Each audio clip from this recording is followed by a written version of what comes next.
je ne vous apprends pas que les intégrales sont éminemment importantes en sciences et en ingénierie et que malheureusement, certaines intégrales sont bien difficiles à calculer et même trop difficiles à calculer.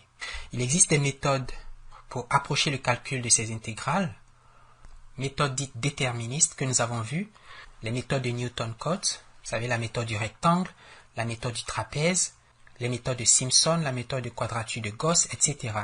Et ces méthodes sont assez efficaces, comme on l'a vu, puisqu'elles permettent de calculer des intégrales pour lesquelles aucune approche analytique n'est connue.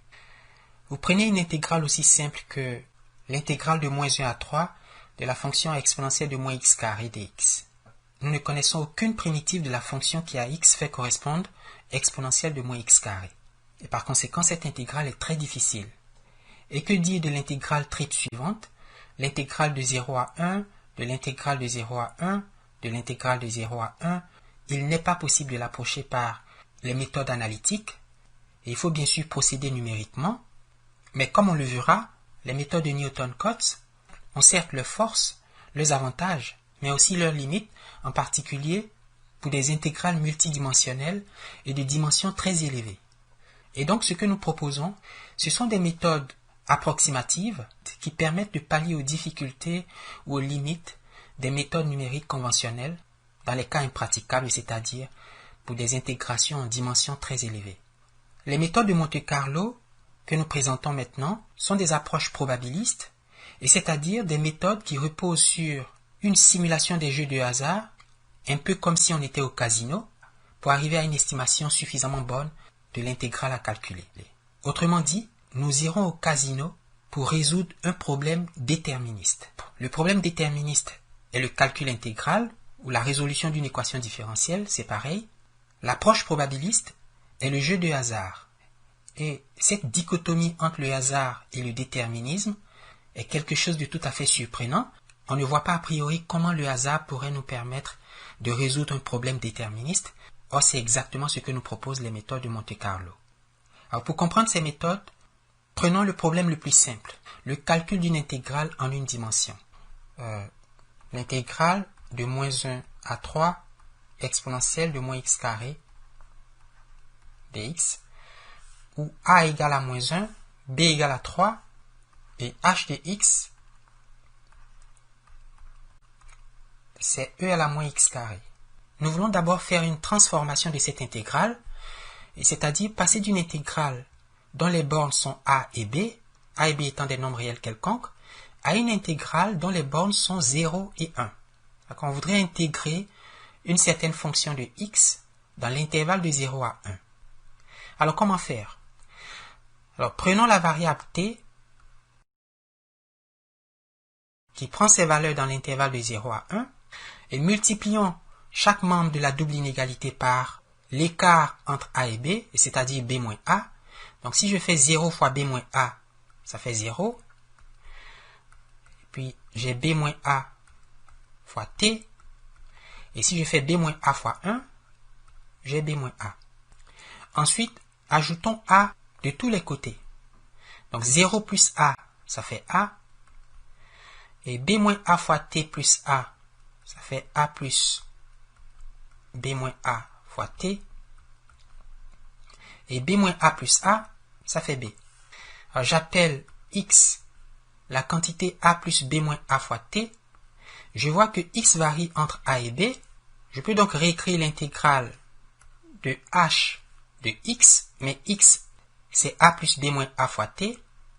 Donc a plus b moins a t fois dx. Or, si x vaut a plus b moins a fois t, il est manifeste que dx, c'est b moins a dt. N'est-ce pas? On aura donc b moins a dt pour dx. Et la variable t prend ses valeurs dans l'intervalle de 0 à 1. On a donc θ qui vaut b moins a fois l'intégrale de 0 à 1 d'une certaine fonction de t que je note g de t. Alors, g de t, c'est simplement h de a plus b moins a fois t. Et par exemple, si je prends l'intégrale de moins 1 à 3 exponentielle de moins x carré dx, eh bien cette intégrale va s'écrire intégrale de 0 à 1, b moins a c'est 3 moins 1, ça fait 3 plus 1, donc ça fait 4. Et j'intègre la fonction exponentielle de moins, je remplace x par a plus b moins a fois t. Or, a c'est moins 1. B moins a, n'est-ce pas, c'est 3 moins 1, c'est 4. Fois t dt. Et cette opération est toujours possible. On peut toujours passer d'une intégrale dont les bornes sont a et b à une intégrale dont les bornes sont 0 et 1. Jusque-là, aucune surprise. Et en fait, on peut se demander quel est le progrès réel qu'on a accompli ici. On a un problème déterministe, qui est l'intégrale de a à b h dx dx. On a opéré une transformation, n'est-ce pas? Il n'y a pas de hasard, il n'y a pas d'aléa, on a simplement changé les bornes. Et c'est à ce moment précis que nous allons introduire le hasard. Nous voulons penser l'intégrale de 0 à 1 g dx dx comme une espérance mathématique. Je voudrais que cette quantité soit l'espérance mathématique d'une certaine quantité, d'une certaine variable aléatoire. Autrement dit, l'intégrale calcule la valeur moyenne d'une certaine quantité qui varie de manière aléatoire, et on peut penser cette fonction g dx comme le gain que l'on retire en jouant à un jeu de casino. Or, ceci n'a de sens que si grand X est une variable aléatoire, n'est-ce pas? Puisque G est une fonction déterministe, et donc pour que G soit aléatoire, il faut que X soit aléatoire. J'appelle X la variable aléatoire qui prend ses valeurs dans l'intervalle de 0 à 1, de f dp, on va la noter f de x. Alors, l'espérance mathématique de G de x est alors définie comme l'intégrale sur R, donc de moins l'infini à plus l'infini de G de x, fois la fonction densité f de x dx. Voilà comment dans la théorie des probabilités, nous avons défini la moyenne d'une variable aléatoire, ici d'une fonction aléatoire, g de x. F de x étant la fonction densité de probabilité de la variable aléatoire grand X. Alors, une fonction de densité de probabilité sur l'intervalle de moins l'infini à plus l'infini, qui est nulle partout sauf dans l'intervalle de 0 à 1, c'est la loi uniforme sur l'intervalle de 0 à 1. Et par conséquent, on peut écrire cette intégrale comme suit. Donc, j'ai b moins a fois l'intégrale de 0 à 1. On a g de x fois 1 dx, ou encore b moins a fois l'intégrale de moins l'infini à plus l'infini de g de x fois la fonction densité qui prend la valeur 1 sur l'intervalle de 0 à 1 et qui est nulle partout ailleurs. Et ça, mes amis, c'est la fonction densité d'une loi uniforme sur l'intervalle de 0 à 1. Cette fonction densité s'écrit f de x égale 1 pour x éléments de 0 à 1 et 0 ailleurs. Nous venons donc d'introduire une composante aléatoire dans la résolution d'un problème déterministe. Une intégrale qui a priori n'a aucun rapport avec le hasard peut se concevoir comme la valeur moyenne d'une certaine fonction aléatoire. C'est la fonction g définie comme h de a plus b moins a fois x, où x est perçu comme une variable aléatoire qui suit une loi uniforme dans l'intervalle de 0 à 1. Pour calculer l'intégrale θ, il nous suffit d'estimer ponctuellement l'espérance mathématique de g de x.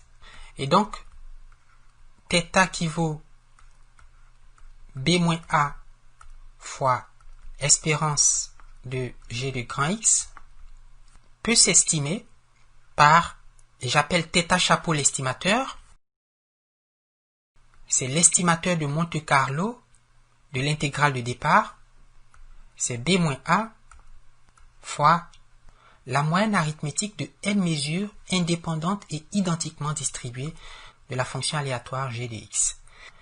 Donc g de x1 plus g de x2 plus g de x3. Et on prend n mesures jusqu'à g de xn.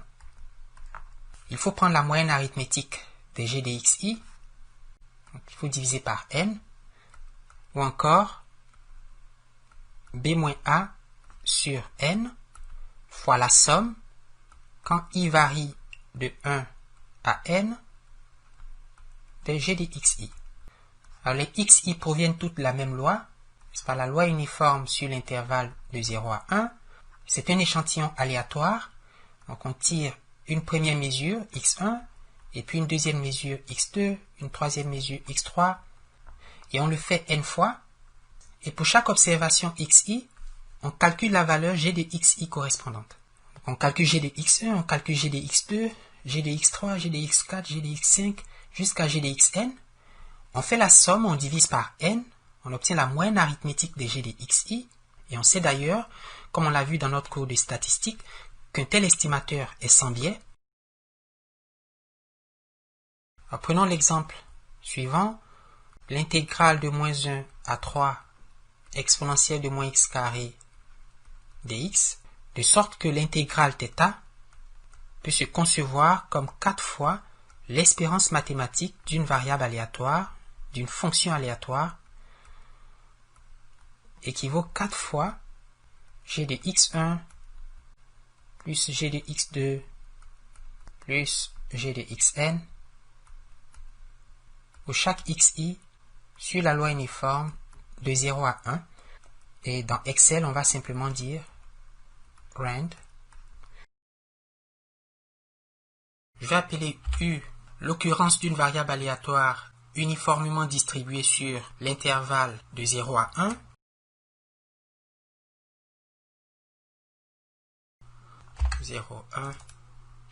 Et x a plus b moins a multiplié par la variable aléatoire u, n'est-ce pas? De sorte que si u est uniformément distribué sur 0, 1, x est uniformément distribué sur l'intervalle de a à b. Nous allons calculer g de x dans la troisième colonne. L'échantillonnage d'une loi uniforme est très facile sous Excel. Il suffit d'appeler la commande rand. Donc j'écris égal rand. Et voilà. Disons que a égale moins 1 et b égale 3. On a donc x égale moins 1 plus b moins a multiplié par la valeur de u, et g de x qui vaut exponentielle de moins x carré va s'écrire égal exponentielle de moins la valeur de x élevé au carré. Je peux échantillonner autant de fois que je veux la loi uniforme, donc en tirant vers le bas la formule de la cellule A2 et propager les formules de la deuxième et de la troisième colonne. Alors c'est ce que j'ai fait dans cette feuille de calcul.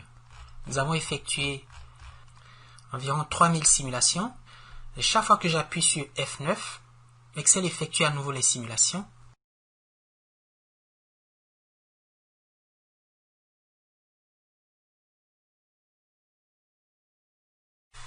Alors l'estimation de Monte Carlo s'écrit donc, comme on l'a vu, B moins A équivaut ici 4. Je vais écrire 4 fois la moyenne des valeurs de la fonction G pour toutes les simulations. Je vais faire CTRL SHIFT flèche vers le bas. Excel sélectionne la colonne des valeurs de G, n'est-ce pas, les 3000 valeurs.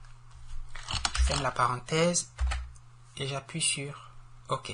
Voilà une estimation de Monte Carlo de l'intégrale de moins 1 à 3 de exponentielle de moins x carré dx.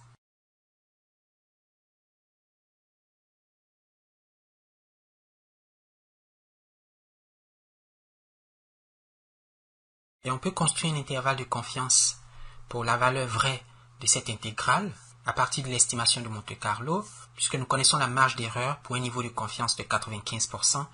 N'est-ce pas, c'est 1,96 fois l'écart type divisé par la racine carrée du nombre de simulations, ici égale à 3000.